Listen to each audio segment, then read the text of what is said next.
Hello, everyone. Good evening. Welcome to Andromeda 7 Celestial Gateway, your channel for information, knowledge sharing, community support, and everlasting love. Well, it's good to see everyone tonight. Thank you for coming. We have a very special opportunity tonight to respond to a paper and discuss a paper that Dalibor wrote on virtual reality is not necessarily a virtue. And we'll see what he means by that. And the panel can have a good go round with that as well. We were going to have Wayne join us tonight, Wayne Steiger. He is a business systems entrepreneur, president, CEO, has a ton of business systems experience and knowledge, and is really looking forward to this conversation. But he got surprised by some visitors this evening, out of town relatives, and so he has a house full on his hands tonight. So he sends everyone his apologies and love, and hopes we have a great conversation. He'll catch us the next time around. And we want to thank David Berry for submitting a video and his response to this entire subject. You can catch it on his channel. It's a 45-minute video. It's very well done. It's difficult for us to hear, but on when we're on a live show, but you guys can go to the website and play it. As you can see, it's on the Crystal Network, done underneath of Dalibor's article, and you can also go directly to David Berry's channel to play that video in full length. He went live with it this morning, I believe. So don't forget to catch it after the show or sometime this weekend. He has some interesting perspectives that we're going to touch on tonight, right, Karen? Yeah, sure. I have David's main points, and that he covered during the video. So we'll be covering and debating those, and for sure, yeah. So tonight on the panel, as you can see, we have a fairly full panel tonight. We have Trina Phoenix. Welcome back. We haven't seen you in a long time. It's good to see Trina. It's good to see everybody. Yeah, it's good to have you here. Good to have you here, Jules. You're at campground in Australia. She's camping, and she's like broadcasting that.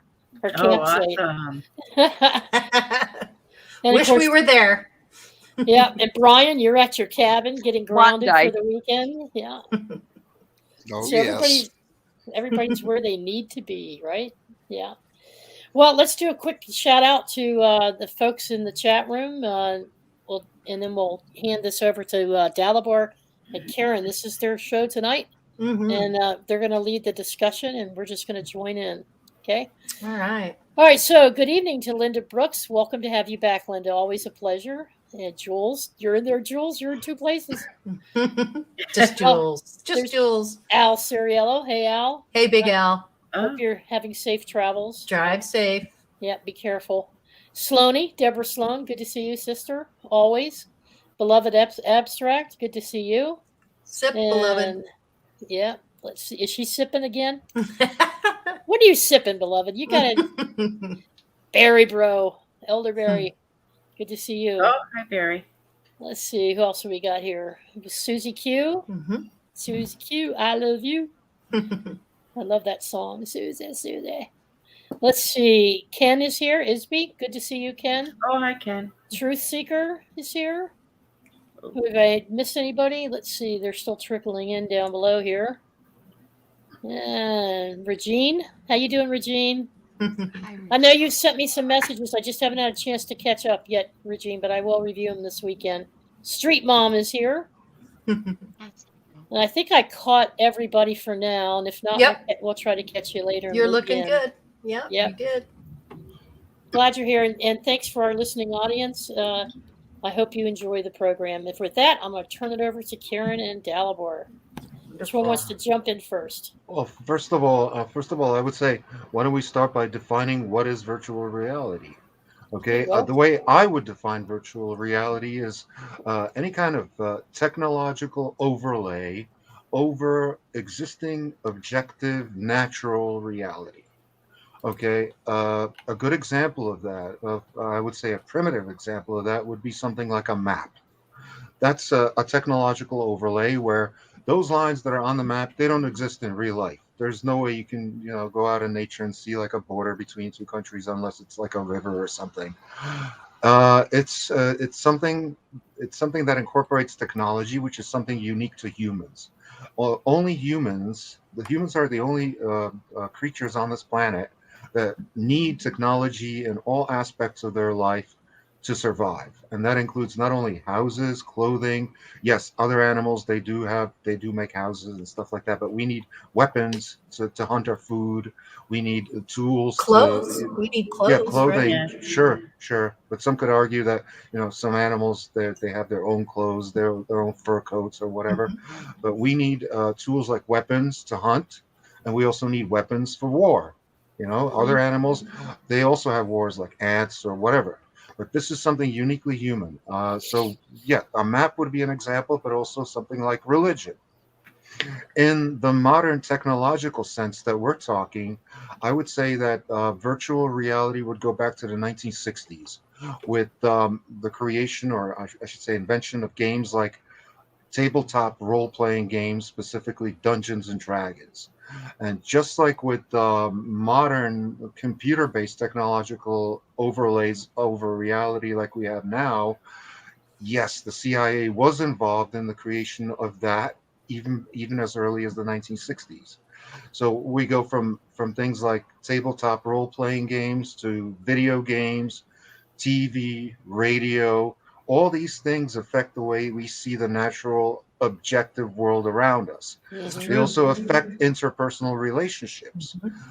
Even something like a book that you read can also affect your perception of other people, of your surroundings, and how you interact with them. So uh, uh, this leads up to Meta, which I'm sure everybody's familiar with. Is like Facebook's new virtual reality project, where that article that we're all discussing is basically a reaction to that, where in typical modern capitalist fashion, this company Facebook, they're trying to capitalize on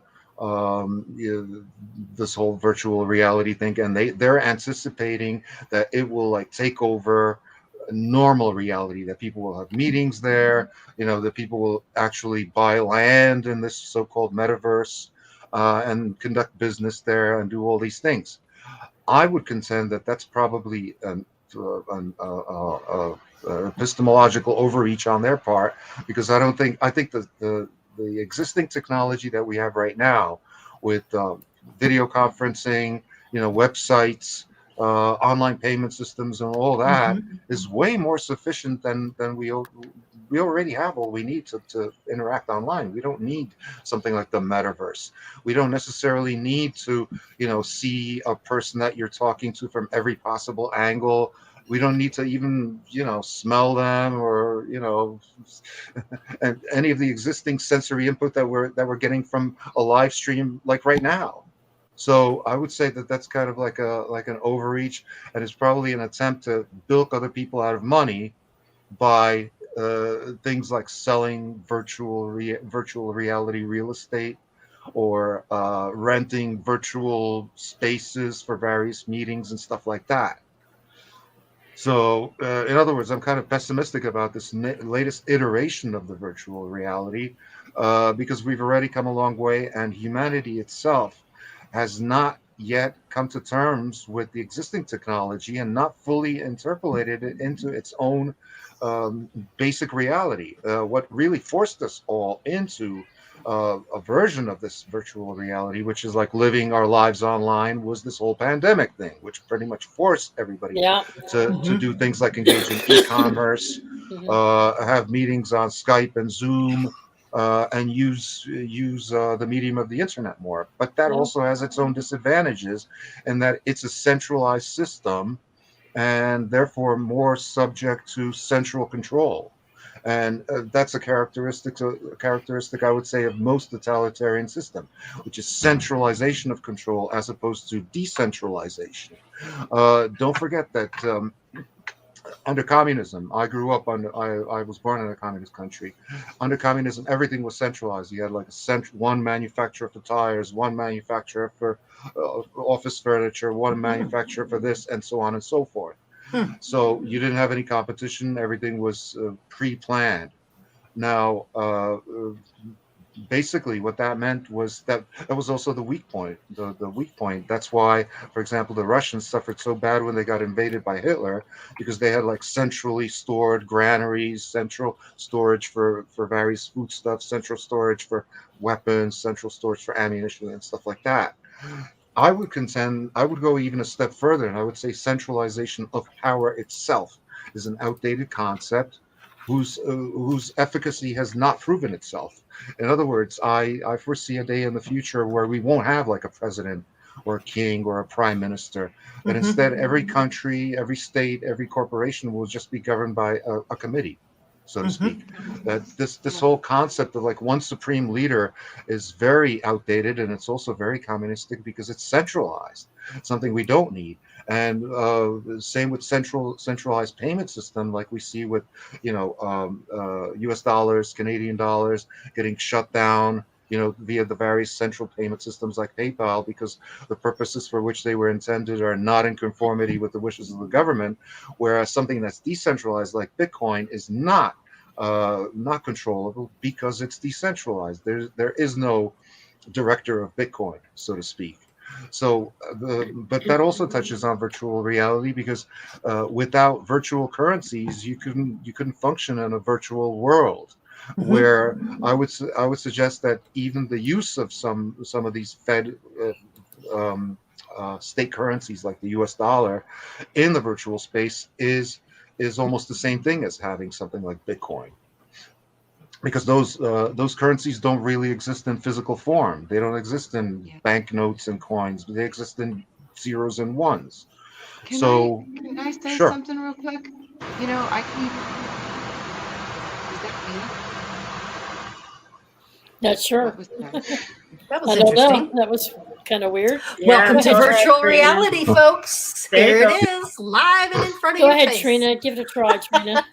Wow, that was interesting. Yes, it was. Okay, what I keep seeing is when I'm listening to Dalibor say that, it was like we're setting up a new overlay reality on top of an existing reality. Yes.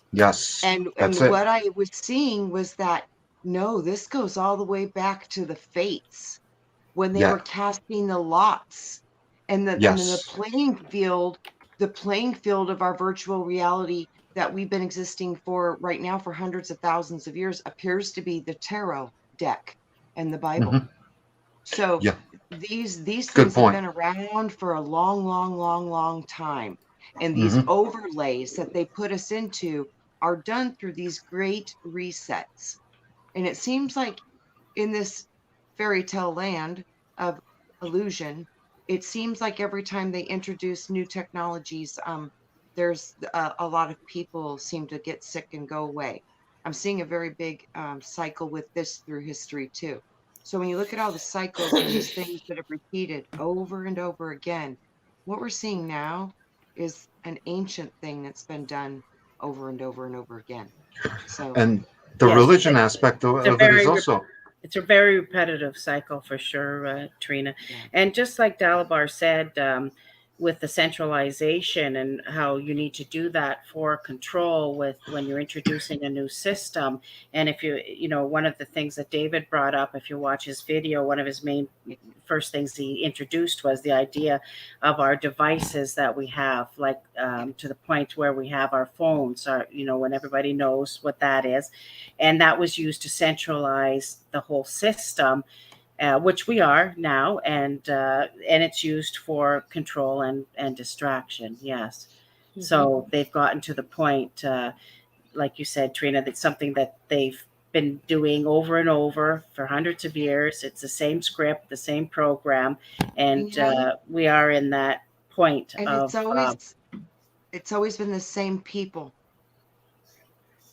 Oh yes, definitely. And what I like to point out, I guess, as far as this, what we're talking about, and what David and I talked about, and he says about in his video, is that the realization is that we're already trapped or in an entrapment or in a system already of some kind of reality that we're not really certain about and how it's come about or how we exist in this reality. There's so many theories coming out. What I do know, let me just finish this train of thought. What I do know is that we as humans have the capacity to make another sub-level of virtual reality or containment, which we're doing now, to provide another level of control or distraction for us to be aware that we're already in some kind of containment or virtual reality or system already in avatars. So that's where, the control comes in that way. So that's a big deal to realize. Now, I'll do an analogy for that. It's sort of like being, right now we're all free and we live outside and, we're on the, as far as the earth, and we have, say, a prison system, a jail. Within that jail or prison system, right, you have maybe a medium security system where you have certain prisoners walking around with certain privileges and rights. And then within that prison, you have your prisoners that are in seclusion and they live by themselves. So it's another level of containment or non-level of freedom or access to anything. So this is what we're doing to ourselves. So, we're already in a certain reality, but then when we go into this new level of virtual reality and giving over our consciousness and our awareness and spending so much time in this other system, we can become entrapped in another level or sub-level of awareness or consciousness that we have to then maybe break out of. You know what I mean? So we're in. Do we want to go into another containment unit? Secluded cell within a prison. You know what I mean? Do we want to go into another virtual system that we have to try to figure to get out of? You about is that they talk about that 8-dimensional crystalline grid that goes around the planet. Have you heard about that? Oh yeah. Do you think that is the means to which we project into this reality through? Yeah. Our whole reality is crystalline. Our whole is the tetrahedron crystal and the crystalline system that we exist in. And it kind of triggers, like even in David's video, if you watch it, he goes through the idea of us and the pineal gland, and which they've discovered is crystal as well. And I didn't realize that they did new tests, some kind of MNR test or some kind of test where he said it spins like a galaxy, just like replicating as above, so below within our pineal glands, that our brains fit within the pyramidal structure, right? And it came from the North Star, or the only star from the one position that doesn't move. And that's our antennas or our receivers into this reality from that crystalline system. It's definitely a crystalline system that we're in. I mean, even our technology today, right, Trina, everything that we do is crystals, right? Like we wouldn't even be talking without the crystals today, and our fiber optics and everything that we advanced to computers. Everything is is crystal, as well as ourselves and the pineal gland. That I think is our receiver. You brought up reality. You brought up the fact that we might be in a prison. And again, I would use a real world analogy. If you were born inside a prison, your parents have been born inside a prison, would you know that you're inside a prison? Probably not. Just like the people in North Korea in the real world, they think they're living in the freest society on earth, but they couldn't be more wrong, because they don't know what the real deal is. They've never seen what the outside looks like, because they don't have access to this virtual reality that can show them, using just something as simple as Google Street View. What does it look like in Germany? What does this place look like? Yeah, and I don't mean that we're necessarily in a prison. It's just that we don't know how many levels of reality that we're currently existing in, right? Exactly. Well, I don't know. I kind of think it's a matter of perspective, and what I mean, we know that we created this virtual. I mean, we are in a virtual world already. Correct. Because we created it. Because we created it, and it's very, very real.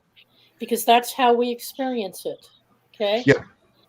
So if we take the approach that there's going to be tools and technology that come into play, it's good to be aware of this and some of the pitfalls.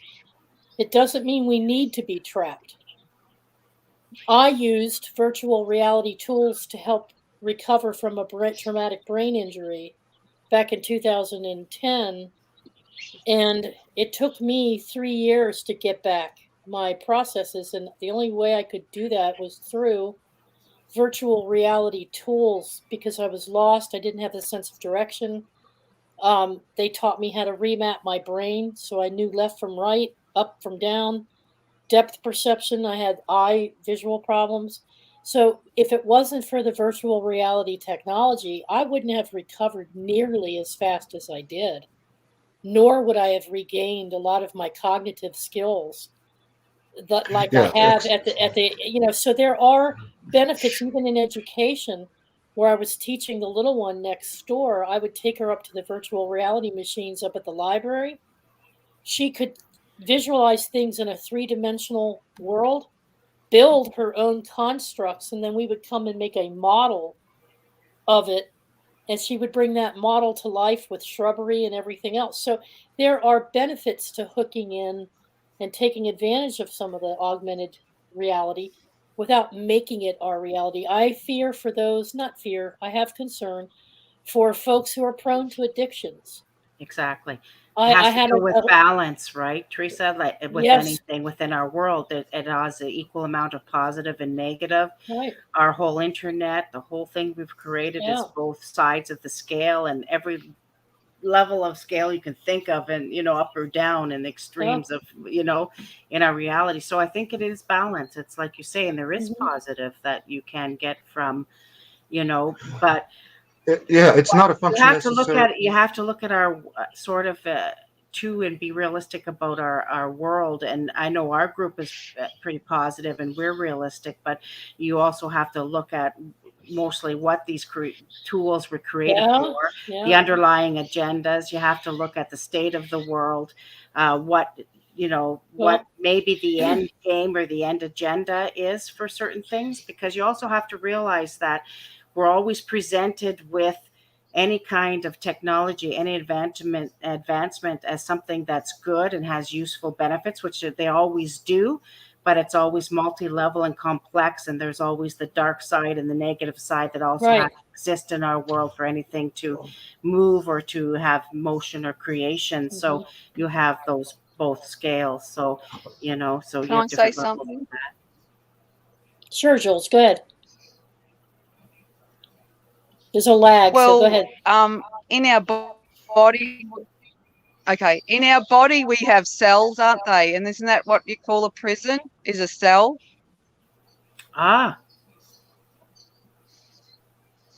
Good point. That's exceptional. Good point. It's true. See, at the same, that's a good point. Point taken. But I would say that the technology itself is always neutral. It's always how you use it. It doesn't really, the technology doesn't have a moral dimension to it necessarily. It's like, I'll give the example with music. First form of music was live music. Then you had music on wax cylinders. Then you had music on gramophone records. Then you had music on cassette tapes. And now you have music on CDs. Now you have music in MP3s. In each case, it doesn't affect the moral dimension to that music or those messages being conveyed. It's just a different technology. So you can't really say that CDs are more addictive than gramophone records than cassette tapes. So that sort of moral distinction, I don't think even applies to something like the metaverse or even the internet. It's just that in our modern day and age, we become so physically lazy that the use of the internet has supplanted many of our formerly physical functions, like going to the mall, going shopping and things like that, in which case it might have a moral dimension. Let me just ask a question. Just put it out there for people to kick around. It's just a question. When you get in your car, do you feel like you're in prison? When you step into your car and you close the door and lock it? No, because it allows you the freedom of movement to go. When you step in your car, you realize that you have the ability of movement and freedom. Okay, so now, as spiritual beings coming down here to experience this reality that we have created, co-created, we stepped into these bodies. These bodies are our suits to ground us to 3D. So why would I feel trapped in a body? Why would I view my body as a prison? I chose freely to incarnate into this body to experience this reality. So if I get trapped or feel trapped, I think it's in my mind, because I have the ability to create and change my environment. Now, there's other things that are overlaid that I can't control. We've talked about that before, about how things are brought into our environment that we didn't bring in. Get the hell out. I don't want to pay attention to you, kind of thing. But it's ultimately up to us to how we perceive, how we experience this environment and what we want to do about it. And when all these other things impact us, we have to think our way above it. It's above it, right? It's a trade-off. But you're also talking about this reality. That's correct. Right. You do live it. You're talking about this avatar. That's fine. What we're talking about is not this avatar. We're talking about another reality, a virtual reality.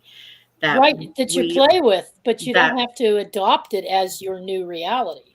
That's right. But unfortunately, inherent with human beings, again, we have a problem with balance, right? I can talk about in the past when you have the, with the whole, what was it during the day? The heroin, when they were in the opium dens and everything. Remember when they had the opium crisis, when they would be in altered states of reality using opium or drugs to be shifted, but they would be in those states for days, for weeks, for months, apparently, in these dens and not really existing in their physical avatar in this reality, and would actually have people to have to look after them, their body, their bodily fluids and needs and food. And I just take a look at how resilient mankind is. And I look at that and I go, what percentage experienced that? And I look at the world as a whole, and what I see is humankind moving past all of that every single time. It's small groups of people that bought into that, Karen. There's small groups of people that experienced that. Go ahead.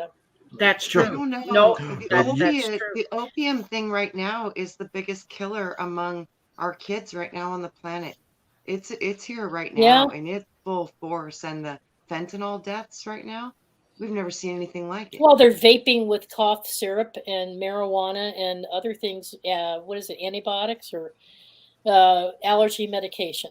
They're mixing it like an elixir and inhaling it.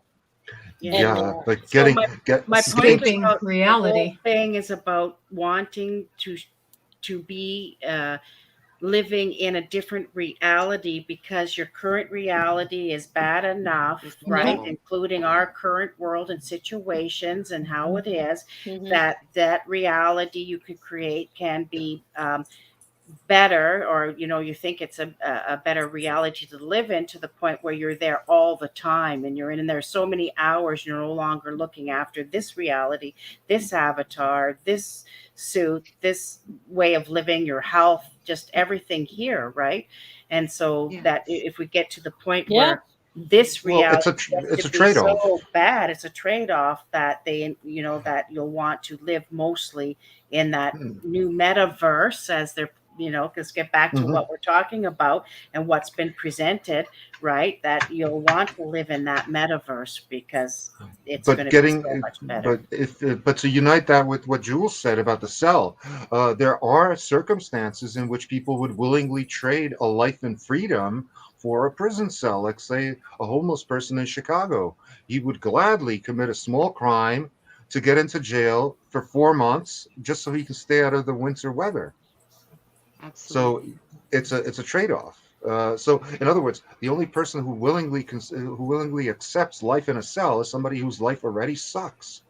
Mm-hmm. So, and these people whose lives suck, they are the ones that tend to gravitate towards these forms of escapism, such as drugs, or virtual reality, or religion, for that matter. Of our kids. That's right. So now I have to present the case of the not necessarily our community or our family, but the world stage as where we're sitting, as far as how the reality itself, however that is, at this point is creating a world of such negativity and such, in most of the population, that I have a feeling that most people will agree to participate into that metaverse, of that virtual reality, to the point of giving up into the whole transgenderism and getting the chip. Yeah, we have to watch to go into it and stay within it.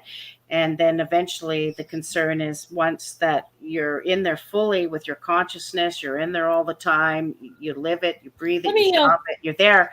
At any time, there can be a kill switch as well, and then trap your consciousness and trap all that you are within that reality, to not then escape back out to this avatar, this level of reality that we now exist in. I'd like to ask Lori a question, if I may. I'd like to ask Lori a question, if I may. Lori is a gamer. Lori does a lot with computer games, and she calls it her escape or her downtime or her... Lori, why is it that you haven't become addicted? Now, you do it a lot. You do it with Kelly, but you don't become addicted. So what are your views on this? How do you see yourself being trapped into a virtual world? Actually, no, it's kind of an escape. It is an escape from the day-to-day grind. It's a chance to just kind of be grounded. But the types of games that I play are very sophisticated. They take place in past history. I play games that are very educational. They're geographically mapped out to be exactly how it was. I'm playing a game called Assassin's Creed, which is in Viking Nordic times, and it has to do with all the history and that kind of stuff. So, in a sense, it's being immersed into something that is not the everyday, and it's just an opportunity to just escape. And I'll say the daily stuff. I'll say one thing. Okay, your age. They're not after your age. They're not after any of us on this panel. You were part of the transition. We're used to different realities. They're after the young. They're not after you. Of course, you're not addicted. None of us would be addicted to that. Really. Yeah, you'd be surprised how many older people play these games. You would just be amazed. It's not. I am amazed. I know that, but it's not the same. It's not the same as the children playing on a younger children mind. That were like our children, my grandchildren that were raised into the technology, always have a cell phone, can't live without their cell phone, can't live without being connected to the internet. They're willing to take a chip at any moment to tie into the network, to be in that virtual. It's a whole different reason. It's not the same reason. So you can't, I just go by, no, of course, even if you're a gamer, it's just your age period. Of course, you well, there is an agenda. There's these little puppy dogs and kitty cats that look and sound so freaking real, and they're robots. And they're target marketing the little children and saying, look, mommy, get this for your kid for Christmas. And they're not real animals. They're robots. So, and the kids want, mommy, I want that. So they're definitely targeting the youth. So it's up to us. Well, out here, where I am, there is no signal, only because the business has got some, and that's why I'm where I am, and everyone else is phone out here because there isn't any signal. Just that I've got the data that I've tapped into the business one. Yeah. You guys have a unique environment, that's for sure. Yeah. I always make the joke and tell people I don't play any video games. I only play audio games, which were like the fictitious precursor to the video game. Like before video games, there were audio games. Yeah. In like a hypothetical past that never existed.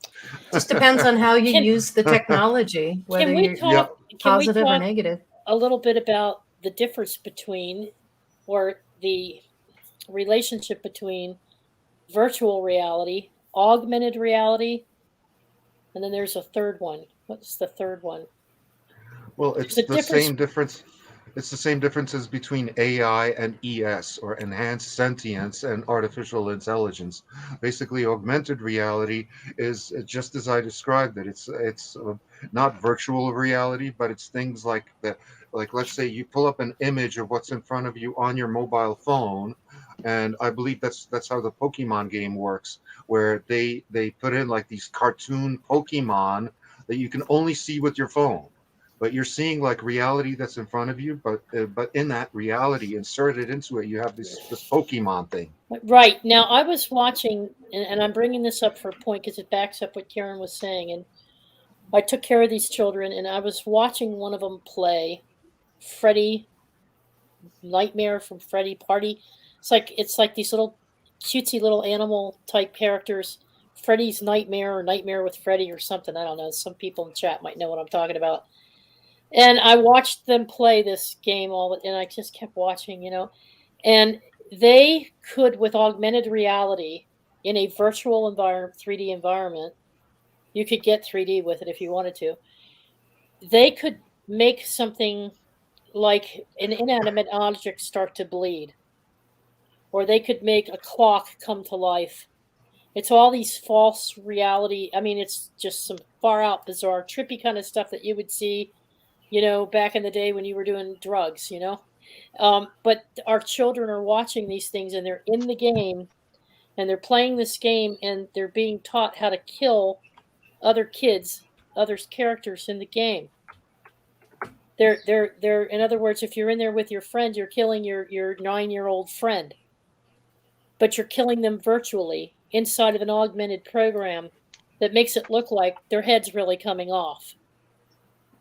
I mean, does this sound normal? I just it's desensitizing, definitely. Desensitizing them. It's putting them into an environment that's aggressive and hostile. It's all in how you use it. Not a camaraderie. Turning them against each other. It's kind of like the old Dungeons and Dragons, where you would go out and do strange things with people. But this is all done in a virtual world, and I'm like, they got to stop watching this. Mm-hmm. And they're addicted to it. It's like they get up in the morning with their cereal, and they're in it. They're in this game, Well, again, it's well, and they're in their cell phones. It's the cell phones. They're in this. You see people walking down the street, and that's all they're focused on. They're not even paying attention to anything else but what's going on right here. Again, the medium is kind of almost irrelevant. I would say it's the creator of the medium and the intent behind it that matters. It's just like with movies. All the violent movies out there, most of those are from the United States. I hate to say this, but the vast majority of violent movies are all American movies. Most foreign movies are nowhere nearly as violent. So, and that's the same thing with these games or other experiences that you can have online. I'm sure that there's a whole array of them that are non-violent or educational or, somehow edifying. Well, Lucky, I would agree to a point, Lucky Smith. Video game violence is no different than movies or cartoons. I would agree with you up to a point, but what I witnessed was not movie quality, but it would be like taking a stapler here on my desk and turning it into a demon, giving it teeth and making it come real. So everything in their environment is something that can get them, or that they can use as a weapon, or it takes things and changes your environment and creates a reality that is, I don't know how to explain it. It almost sounds like a hallucination. It's very hallucinatory, and a lot of these games are. Mm-hmm. They morph into other things right in front of your eyes. And so you're up half the night having nightmares for weeks. Yeah. And the other one was having seizures. Okay. Yeah, it has to do with the amount of time spent within the alternate system, right? And how much energy you put into it in creation and consciousness and how we create our realities and and what we're training our kids to use and create. Now I just want to make okay, go ahead, Trina. Go ahead, Trina. Sorry. I think this is changing the way that the brain operates. Absolutely. And I think it's changing the frequency of how your biorhythms operate. And I think once that change is solidified within you, I think it cuts you off from source. And yes. And it connects you to the artificial construct of the brain of this intelligent computer system. But I think it cuts you off from the organic connections through the shift of frequency, through the mind. I agree with that. And exactly. You're doing you're volunteering your consciousness and feeding it into a system that's going to eat it. And I want to make a point about that backs onto, if you watch David Barry's video about what Trina just said, and to realize that we are all already participating in that virtual reality within this system, on what we've created as far as this platform and how we're creating this whole artificial intelligence. And what I want to say about this is that, believe it or not, it knows how to distract and how to present every person individually with what is going to distract them the most within this system and on within this platform of this reality of the internet and everything. So whether you're into research or you're into conspiracy theories, or whether you're the news, it doesn't matter what it is, whether you're round earth, flat earth, crater earth, it doesn't matter. This reality, this matrix that we have designed will give you what you need to keep you distracted from who we really are and within this reality and what we need to do or not. And that's the whole point of this. And that's the whole point of the extra level of all this information and all this metaverse. And it almost reminds me of what we used to say in the religious community that I used to belong to years ago. And Trina, you might resonate with this too. Is there's a spirit of happiness, a spirit of joy, a spirit of love, and then there's these darker spirits. And what we're really saying is that just like the Christos spirit, we have an AI spirit that's loose in this world. That's been here since the beginning of time. It's an AI spirit that is invading us and has been invading us all along, right? And it's coming for your DNA. It's coming for your DNA. So it's a sentience. It's a type of being, an energy being, but it wants you to think it's omnipresent. And what I'm trying to say is we don't have to allow it to do that. It's interesting. I'll have to mention it because I promised, like with David and his video again, because what his main points were to watch. Speaking of that, and he had a great, interesting thing about that. He said, it's been happening for however long, we don't know, hundreds of years, thousands of years of this energy of being invaded within our reality. And that he thought we were invaded by some kind of artificial intelligence or intelligence of some sort that would be almost like a cloud that would come and look for a certain level of sentient being that it could then lay over or, to spread or take over and travel. And what I thought was very interesting about David's concept is that he said that this energy can only travel at the speed of light or with the speed of light, which would make sense since we're so, about the speed of light and it being a constant and it being the, what manifests into our reality. Light is the spectrum of what we see. Karen, but what about the speed of thought? When David said that, I thought, but what about the speed of thought? Well, which That is was what quicker went than the into my speed of conscious. light. But think Yeah. about what he's saying. He's not saying we don't have the ability of the speed of thought, that the artificial intelligence or that whatever that is of that energy that's creating the virtual reality can only travel with the speed of light. And it can But then only how come travel at that capacity, which would kind of make sense to the thing about the computers and the the I guess But the then I ask the question, then why does it outthink us and outcalculate us now and beat us at every game? I don't know. It feels to me artificial like intelligence. yeah, I think it's reached the level of speed of thought. That's what I think. I really do. I think once we went into the quantum aspect of this, I think that's only theirs because it's access to sentient thought. It's almost becoming its own entity. Because what was originally designed to be like a helper, our helper in life, technology has become our master. In other words, we were supposed to create something that would help humanity in its evolutionary path. Well, But what if instead, it because it's was originally that, and then but it then got a virus, after just about like a computer? thought, yeah, I have to go back to the programming, because you have to know about programming and codes and algorithms and everything, and that what you're talking about as far as gaming and all the tasks that you're talking about, though, Trina, are algorithms that it doesn't mean that they have their own thought and can change those thoughts. It's just that they have the speed to do the calculations faster than we do for certain things. So I don't know, though, whether they're really up to the point of original thought, right? I don't think they have the capacity for original thought or creation. I think you're right with that part. But the thing that I've noticed, Karen, is it seems that now it can read the frequencies of the thoughts in our mind, and it can put together our thoughts almost faster than we can, because it has the signature frequency of every single thought connected to that vibrational code, accessible to them all at the same time. You see what I'm saying? So they're stealing it from us.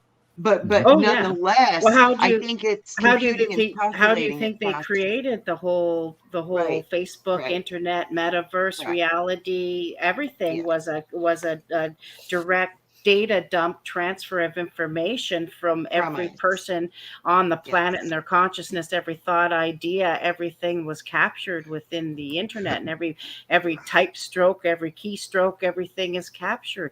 So not just that, but even in the terms and conditions for Facebook, that becomes their property. All the things that you post, all that stuff becomes their property. That's why I never signed on with Facebook, because I didn't agree to that. Yeah. Dalibor Lucky says, I'm not comfortable with this. It's all about utilizing your fear perspective, then allowing compassionate understanding. Too much fear here. Of course, fear is an emotion, and AI doesn't have any emotion per se, or at least not genuine emotion. Sure, it can do computational tasks like solve a Rubik's Cube in 5 seconds or whatever. A human can do that too, if that's all you really concentrate on and focus on it and learn the algorithm. Yes, you can do that. But I don't think a computer of any kind can make a moral decision and make the best possible moral decision given all the information that's at its disposal, because it doesn't have feelings. It can't put itself into the role of like the other players or the other characters in that VR simulation. It can't. Yeah, that's the whole thing. Humanity, right? Exactly. That's the whole thing that we're talking about, and the that's why it's just the amount of time spent within that reality that doesn't have the humanity or that organic part that comes from biology. Mm-hmm. That comes from biology, and that's why I said they're coming for your DNA. That's why there's so many ads for like 23andMe, which incidentally is owned by Bill Gates's wife, Melinda Gates, and the CDC just came out on Twitter saying that about 10% of all those COVID swabs got sent back for DNA analysis. So the fact that they admitted to 10% of them being sent in for DNA analysis means more likely that 90% of them got sent in for DNA analysis, which is a good way for them to map the human genome throughout the whole planet and interpolate that with all the non-biological data that we've willingly input into the system over the years to create like a perfect replica of each human being that exists in the sentient world simulation, or the SWS as they call it. Mm-hmm. Yeah. Which, in other words, it's an entity that we've created that's now trying to enslave us, even if it had no owners. Right. Where I think the whole genetic collection is simply to identify who's who. Sorry, Trina, what did you say? I think all of the genetic stuff that they're going and getting all of the different samples is just simply for identifying who's who. For contract tracing, you mean, type of thing?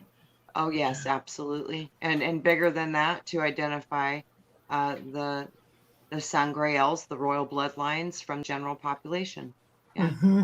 Mm-hmm. Yeah. Yeah, well, that's another show. There's all kinds of reasons why we've collected all of everybody's information, consciousness ideas, created it. And somebody made a good point, and and they collect your blood at birth. So they have it. Mm-hmm. As soon as you're born, one of the first things they do is prick the baby's foot and take their blood sample and blah blah blah. So I mean, they don't need they've been doing it for a long time. So and you're right. That's another whole show, about that for sure. Now, I will tell you, as a software developer, engineer, and business systems analyst, and you've got that experience too. A bunch of us do. Yeah. Mm-hmm. Our function as business systems analysts and software engineers is to keep our clients current with the market. And if every one of other businesses are tapping into this technology and using it for business sales and marketing purposes, creating virtual stores, it's how they build their business, and they want to stay competitive in the marketplace. So you're going to have a lot of software developers and analysts working on this, helping to bring it to fruition. So my question is, if I'm tuning into this program and I don't know anything about anybody in here, and you all are talking about this, my question is, wow, what the frick are we going to do? What can we do about this? Well, just like with any technology can be used by the powers that be to enslave the population, but they can also be used by the population to do their own thing. It's just like with the religion model. Religion was also a form of AI or a form of virtual reality, where, like in the case of the Roman religion, the Roman Catholic religion, it took over Europe. And in so doing, it took over all these mini religions that were in the various counties and various countries and regions and stuff like that, and unified them using force and the threat of force under one religion. So, so that's how they were able to take control, by centralizing. So, how did those people that got taken over do their own thing? Well, they formed little mini sects within Christianity. And I'm not talking about Protestantism or the Anabaptists or anything like that. But you had things like the various orders, where you had the Knights Hospitaliers, which were like the wealthier people that got to do their own money laundering thing within under the auspices of the Catholic Church. You had these different orders or movements or things like that. So yes, there was a hack for that even back then. Christy Schaefer, are you going to build Better World Together? Use this platform to set up real meetings in person like forefathers. Well, that's kind of what we do, Christy. When you take a look at our show, Nina's show, Robert's show, Wayne's show, Trina's, David Berry, whoever, Pure Love Ascension, we all have channels where we're talking about these things to raise that consciousness and awareness. And it's virtual meetings like this. You're my virtual family. But I feel I know you just like a real family. In fact, if I can get to Brian's retreat, I'll be able to hug you all. Finally be able to hug you. I'm never letting you go.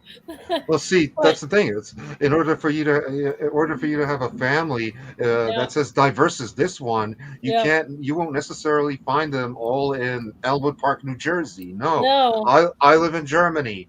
Most of you guys live in the United States or Canada. Yeah. So This is a way of using virtual technology. That's right. And that's the positive side. There's just as many positive as there is negative, but like, again, it has to do with the discernment, balance, how being it's aware, used. how you use it, how much you use it, what you use it for. And the only moral standard you have is yourself, and what we use. But it doesn't mean that we don't should be not aware of what's going on in the world technology wise,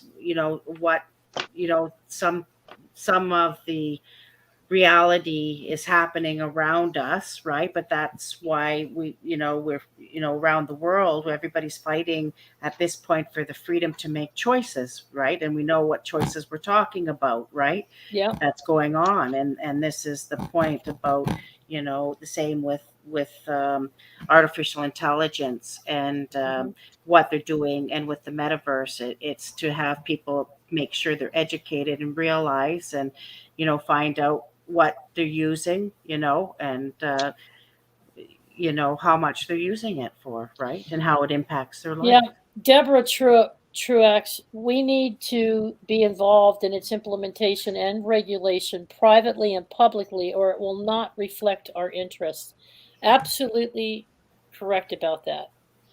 Getting involved. The only thing that makes me apprehensive about that part of it is something inside me just keeps saying that entering into this system might be like when you were a child being born and you got entered into the birth certificate system and you really didn't have any idea that was happening when it happened. But they're literally locking you into a brand new digital system that you're not maybe wanting to be a part of, but by participating in this digital world with digital currencies and digital wallets and digital fingerprint, I don't know. It seems to me it could potentially be a trap. Yeah, it could. Yes. Yeah, we haven't covered that yet, the possibility of it being a trap, a soul trap. And then, like I said, who says to say it in the future there isn't some kind of a kill switch that finally entraps you to the point where you're stuck in there and you can't, your soul cannot then escape that, and that's your containment then. So I would say that what we need to concentrate is not just developing our own communities, but also our own infrastructure of the internet. Where, as it is now, most of us access the internet through these mega corporations like T-Mobile or AT&T or Verizon or whatever. But we should be building our own, and that's through things like shortwave radio and CB, peer-to-peer internet data transfer, and that is a thing. And it's been proven that you can transmit, like an HTTP protocol over the CB frequencies, which are around 37 megahertz. So I would say we should start focusing on that, which would necessitate starting these localized internets on a local level. Like, for example, within one town where you can have like CB contact with all the people, and set up like a CB protocol or a shortwave protocol that could link all these people and then gradually expand that out. Mm-hmm. Yeah, but it's funny when you were talking about that, Dalibor. I thought, with our community, we don't have to use shortwave. We just have to meditate or think of the other person or dream or you were so good. Some of the community, we get so close and with each other's lives, you already know what's going on, and then you're reaching out to say, oh, there's something about so and so, and so we do it. It's our world is funny about how we connect, and I think that we just don't that's use another that, ticket, which we have the power to do as far as communication. We don't need to really connect through this artificial system. I agree that we have superpowers of the human bio-mind that we still don't even realize that we have. And maybe, just maybe, the fact that some kids are using augmented reality to do things that if done in the real world would be equivalent to something like psychokinesis could be like the segue into them developing actual psychokinetic abilities. If they're used to, for example, pointing their finger and like moving an object, and get used to doing that in like their world, well, who knows if that's not a precursor to them being able to do that in real life. Well, they can. With intent. They already can. Mm-hmm. They just have never been taught that they can, and never been put into a place of consciousness where they've been guided to imagine the process as though it's happening, and then manifested in the real world while they're still holding the frequency of accomplishing it in their mind. Everything here is mental, guys. If you can dream it, you can do it. Well, here's an autistic child, an autistic child who apparently can't take music, or an Asperger's child who can't take stimulation, but get them inside of a computer virtual game with a guitar and a keyboard, and they go to town, and then after they've done it for 3 or 4 months, they bring it into the real world, and now they're playing guitar and cello. I would also use, the analogy here, I'd say, is the couple of kids, like in the past, that have been raised by like wolves or like wild animals that grow up walking on all fours. That, you know, once they're acclimated, they realize, oh wow, isn't it just easier if I just walk on 2 feet? Isn't it just quicker and more efficient?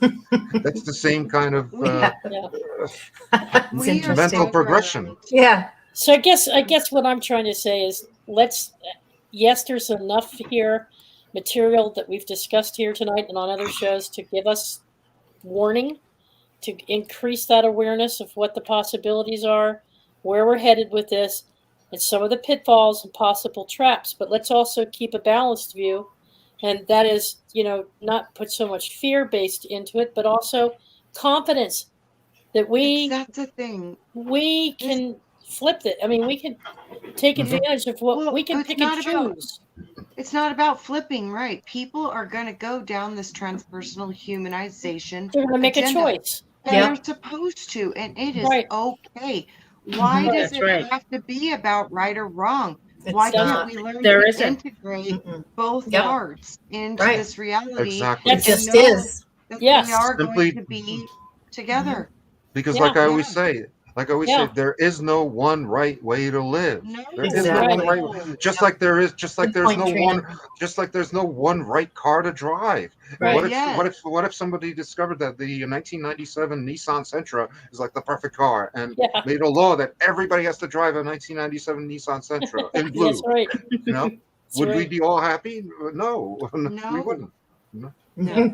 No variety. Yeah, there's no one right answer. There's no right or wrong with this. We need to navigate it as best as we can, understand that these might be potential traps for soul. Yes. But man, if this is where you want to go down the technological, the alien part, that is your right.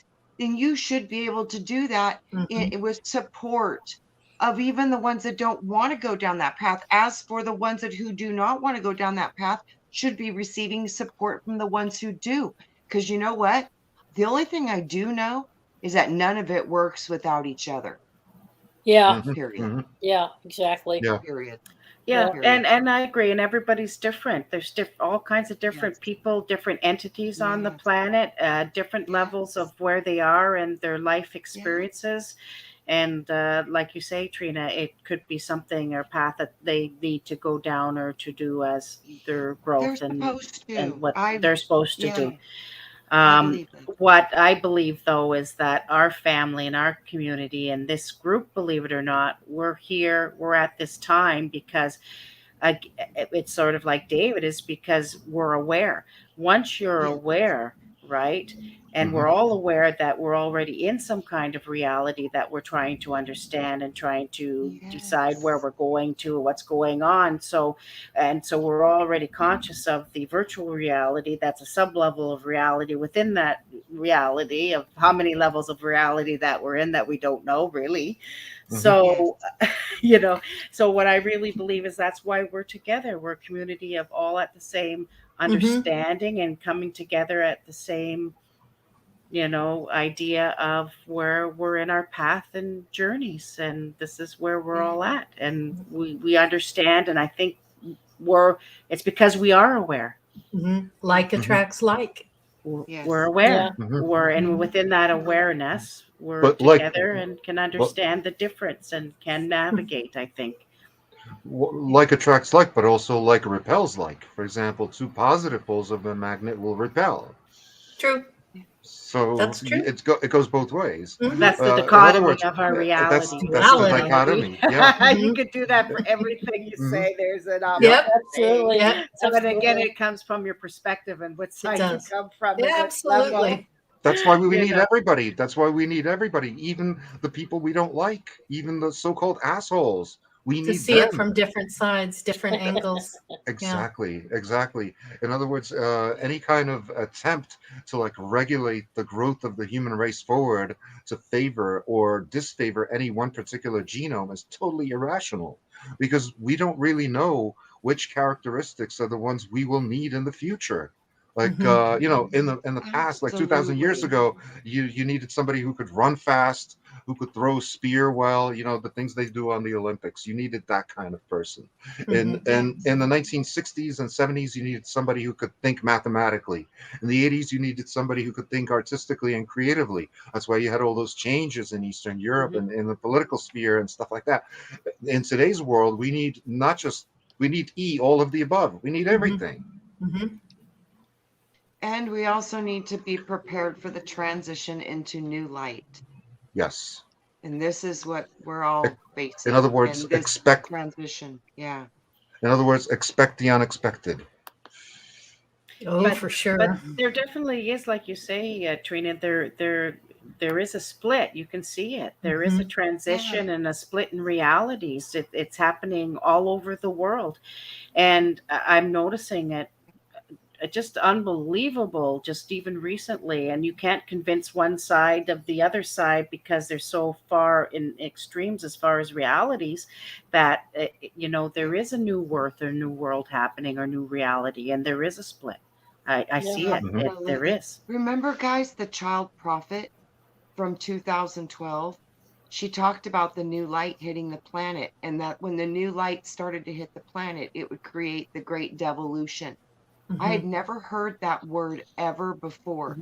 And last week, Penny Kelly did a video on BitChute, and it was called The Devolution.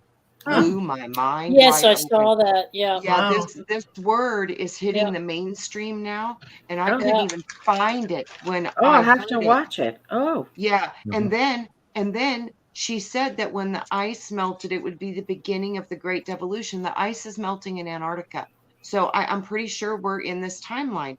And then she said that the great devolution would cause everything to change, and that the new light would come to the planet, that the story of Jonah and the well was important to remember, and that Joseph and the coat of many colors was important to understand the changes we would see and feel in our planet from the changes in the auric field. And that the auric field was Jesus, and Jesus was the colors of the rainbow, and the rainbow was the bridge between heaven and earth. And that's how the angels in heaven would come to earth. And when that happened, we would heal the earth and walk among the angels, and the angels would kiss our earth and help us heal it. And then we would become the guardians of the earth. So this is more of the organic path that I was shown, but there's also going to be the potentials of the transpersonal path and where they're going to go. And I'm sure that journey is going to be pretty far out for the ones who decide to go that path. But this is about new light, new expansion, and it's primarily, this is a huge window of transformation. And even now, when I look at the shadows from the sun, I can see that the shadow now, the light is purple black. It's purple. I see the purple light. It's coming. I've seen it. I've actually photographed that. Yep. I saw too. that. Yeah. I just wanted to say, is it purple or more like a magenta? Purple. No, it's a purple. No, it's purple. Dark purple. But I'm seeing the magenta come out of the prisms, Karen. Yeah, exactly. The reason I mentioned that, it's important because if we're moving back towards the magenta system of color, which is different than the red, green, and blue, because within the magenta system, green doesn't exist, and we fell from the magenta vibration or system in the past to the red, green, and blue system that we're currently in. So it's a different vibration frequency. And if you watch, and this is where Mandy's work is really important. Some of the stuff we're doing is because with the crystals, we're seeing luminosity of those crystals that luminesce are changing colors and spectrum to more of the magenta spectrum and the frequency. Child prophet said that we would see animals expressing bright colors of the rainbows, and that humans would even start doing it. So I wonder if some of the blue-skinned humans and stuff like that are going to start being expressed as well. Oh, interesting. Purpley blue, the blue skins, the different colors. Did you guys know that the first black tiger, we have the first black tiger? Oh, wow. Oh, really? Oh, it's spooky looking, but it is beautiful at the same time. But yeah, it's a black tiger, first one ever. So we're seeing things invert. We're seeing a lot of albinos being born right now. We're seeing pink dolphins, blue dolphins, bioluminescent sharks, bioluminescent animals coming up from the depths of the ocean. So our color spectrum is changing. Our spectrum's changing, our frequency vibration, our color spectrum. Because remember, the other thing is that with light and we see right within the light spectrum, and we only see usually within certain degree of spectrum. We don't see the X-ray, the ultraviolet rays, and all of that. But that is going to be, some of those spectrums are going to change and become available to us. We're going to be seeing a different frequency of light within our world. Absolutely. And that's what the world is changing with the changes in our grid and our system magnetics and the frequency within the planet. So, nature itself is changing. Because we're having bizarre weather patterns that, for example, if I'm talking to Mandy in Australia, she's having the same windstorm as I am here in Germany. My friend in Florida, they're having high winds as well at the same time, which almost makes me ask the question, like, how big is this planet anyway? That we're all either experiencing rain at the same time or high winds. And we had high winds here in Germany for the past 2 days, and it happened up until maybe about 4 hours ago, and all of a sudden it just stopped as if it was never windy. Like, what happened? I just thought we were having a windstorm. It's just remind the panel it's 10:18. We've been looking at it. And Sophia Rasmussen is in the audience. Hi, Sophia. Sophia. She's our guest for next week's show. Sophia. Awesome. Welcome, Sophia. Oh, good. She's a friend of Brian's and is part of the All My Creations group that he has. Yeah. Wonderful. Great group of people. And she's a psychic and an intuitive reader. And wonderful. She's going to come on and join us on a card pull show next week. So we'll be doing an astrology update, numerology, and card pull read show. And Sophia will be joining us for that. Oh, awesome. I can't wait. Excellent. Yeah. There's so much fun, the card pulls and the reads. So we'll hear from her and more about her and her capabilities and what she does next week. So just wanted to put that in there before we lost too many folks, because we're getting close to an hour and a half. So does anybody have any, Brian, you've been pretty quiet on all this. I know you had some conversations with David Berry on the side about this. You talked a little bit with Wayne about it. Is there anything you'd like to add or contribute at this point? Don't want to leave you out, buddy. Oh, no, I'm good. I do know in the Old Testament, the oceans were purple. That's how they described the ocean water was purple and not blue. So you got to think there was a different light spectrum back then. We could be moving different back to that light spectrum. Maybe. I can comment on that. Actually, they knew that was, if you look at Velikovsky's work and Worlds in Collision, before we were captured by this current sun, the physics of the planet were different and we're in a different spectrum. That's why it was called the purple dawn of creation. And there was that magenta that I was just talking about, that purple haze that was all over the world, and they didn't have seasons. They had a temperature. Things grew gigantic, so everything had that purple glow. So that would make sense when you said the water would be purple, because everything had that purple ray.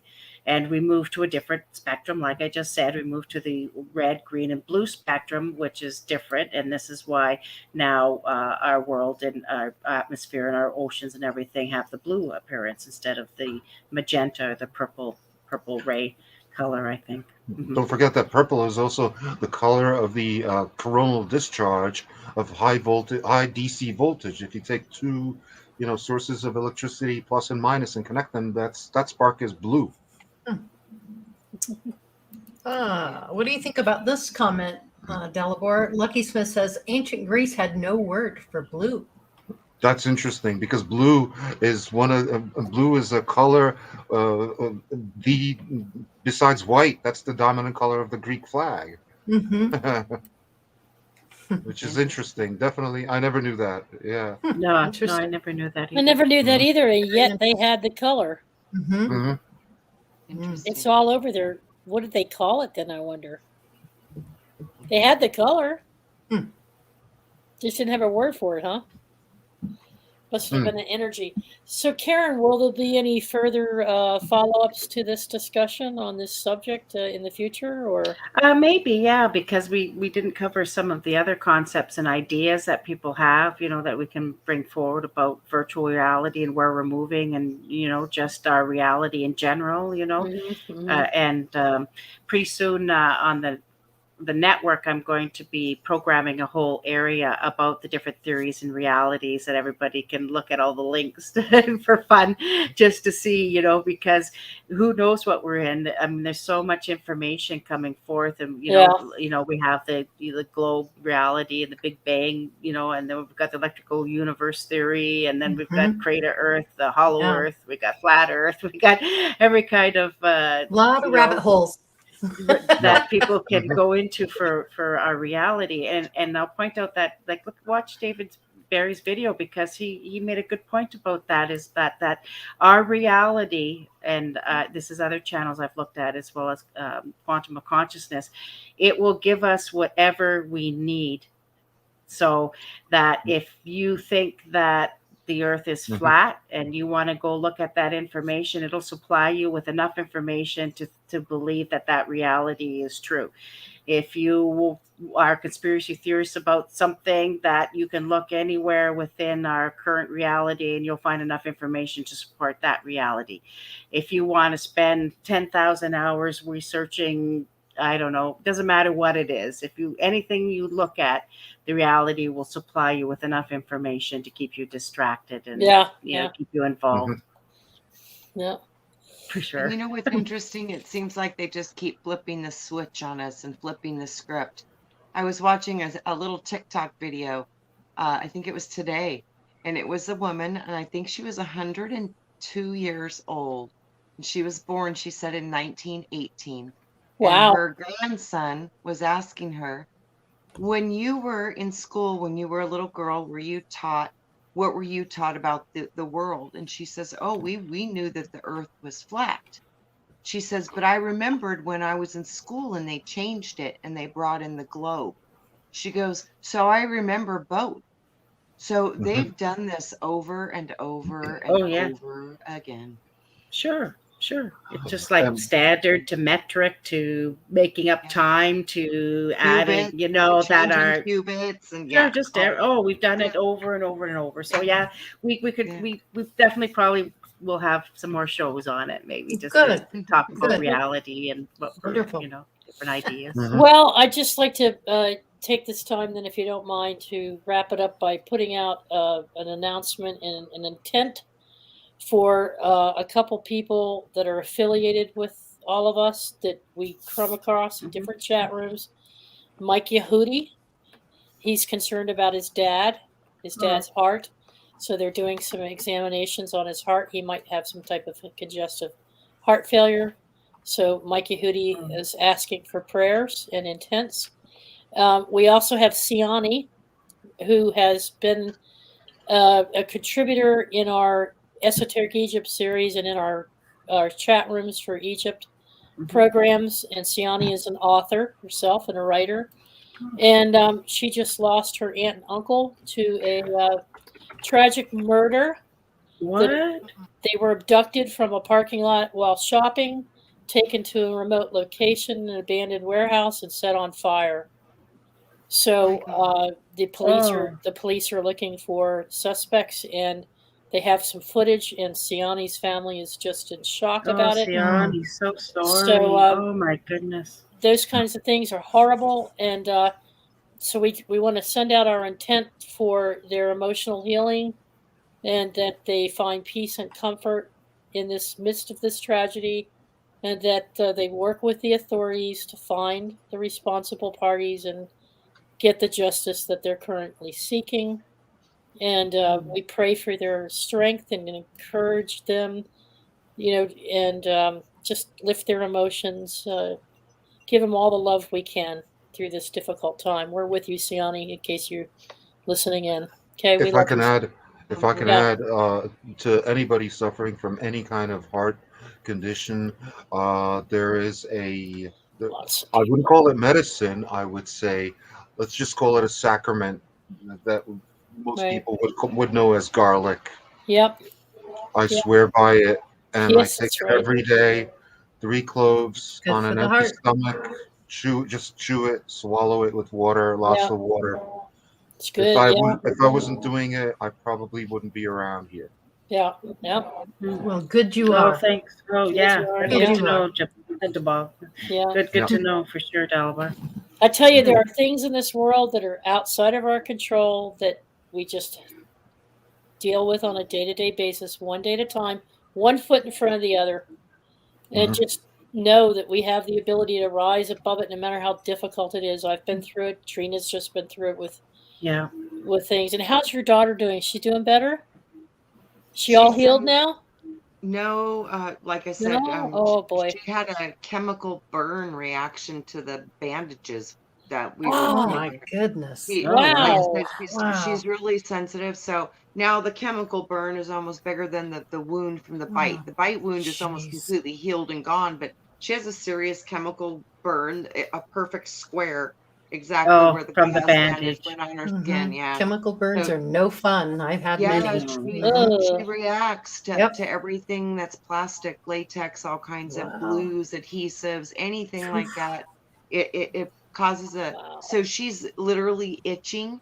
So we're trying to figure out how to get this allergic reaction under control from the reaction to the chemical burn and the dog bite. And it's a shit show, guys. It's yeah. I'm so over it. Admire your strength that got you through all that. That was no difficult. doubt, Trina. No doubt, you're one tough cookie. It was hard. We were standing behind you. Absolutely. Thank you.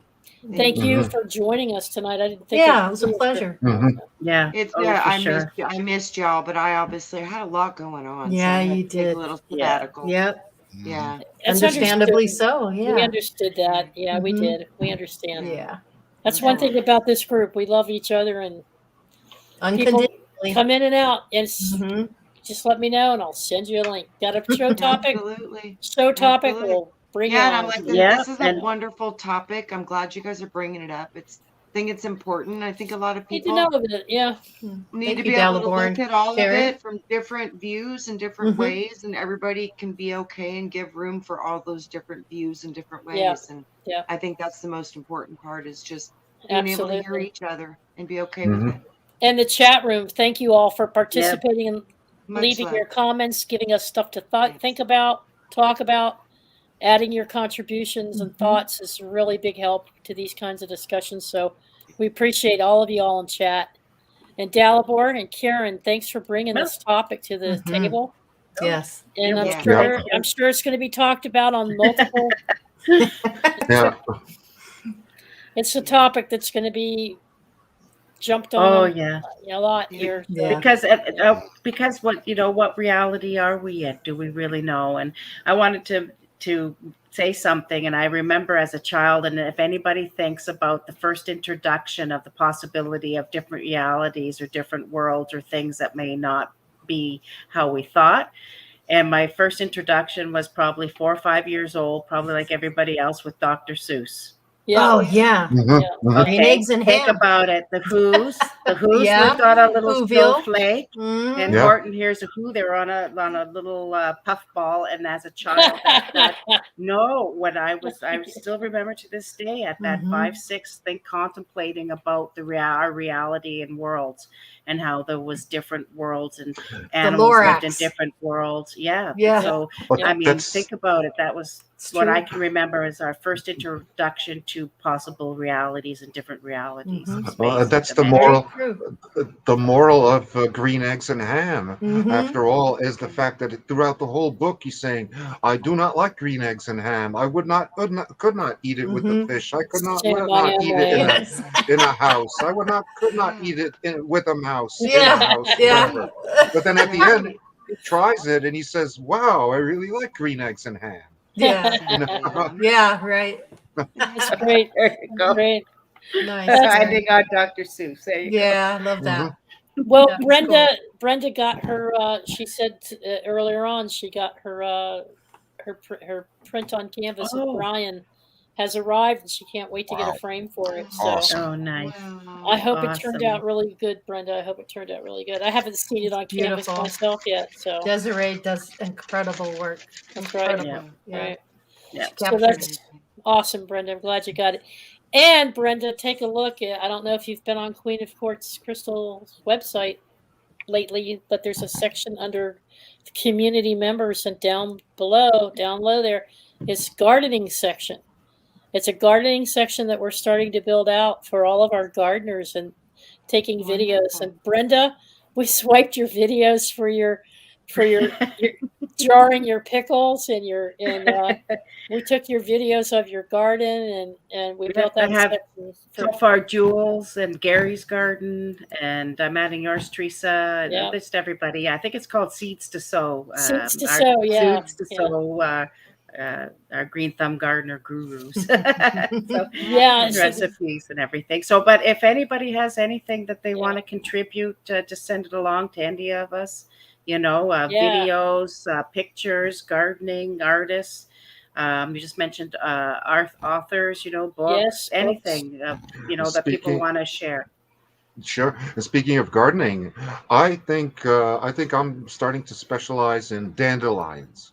Oh, wonderful. Dandelion, yeah. That's a joke, but it's also not a joke because the dandelion is in fact an extremely useful plant. If you take the leaves of the dandelion, that's extremely good for liver ailments, all kinds of liver ailments.